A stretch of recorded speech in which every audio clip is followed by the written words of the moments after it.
Hello, my name is Lindsey Graham, and I am a cat. Meow, meow. I'm not a woman dressed as a cat. I am a cat. By show of hands, I'm curious, how many of you believe and confess that I'm a cat? Great. By show of hands, I'm curious, how many of you believe that your child or a child from this school would believe that I'm actually a cat? No one. You are right. Why?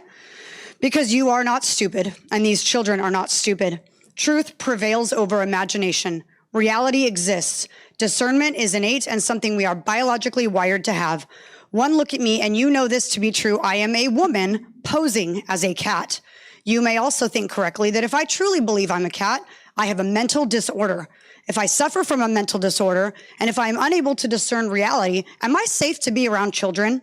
Would you put me in charge of making critical decisions about the safety and well-being of children and about the direction of their education when I cannot even discern truth from fiction? Confession.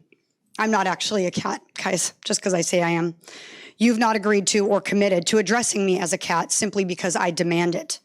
No tail, whiskers, or outfit makes me a cat, just like no lipstick, high heels, or long hair makes him a man, a woman. It is just as biologically impossible for me to become a cat as it is for a man to be a woman. Do you believe that the actions of a grown man playing dress up as a woman affects the students and staff positively or negatively? A public school is not the place for social experiments in altered realities or gender ideologies.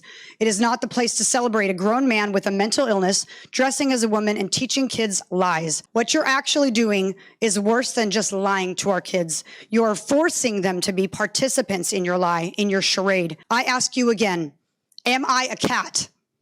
And if you say no, then the mindset must be aligned with your discernment across the board. By allowing a falsity to be displayed and paraded around the school, you teach children that truth is not existent, facts are not real, and biology is a lie. If you were to address me as a cat right now, it's as ridiculous as when you say Miss Bixler and a grown man's voice comes thundering over the... Thank you. So, Lindsey, what was actually happening at this school district that made you have to dress up as a cat to prove your point? This was a local school in my neighborhood where there was a member of the school board whose name is Paul Bixler. He is a man. He's very clearly a man. And the only thing he does to identify as a female is put lipstick on.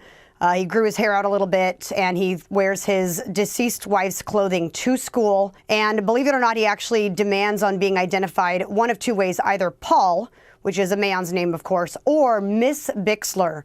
So it's very clear that he has a gender identity crisis, but he sits on the board and he's making decisions for these children.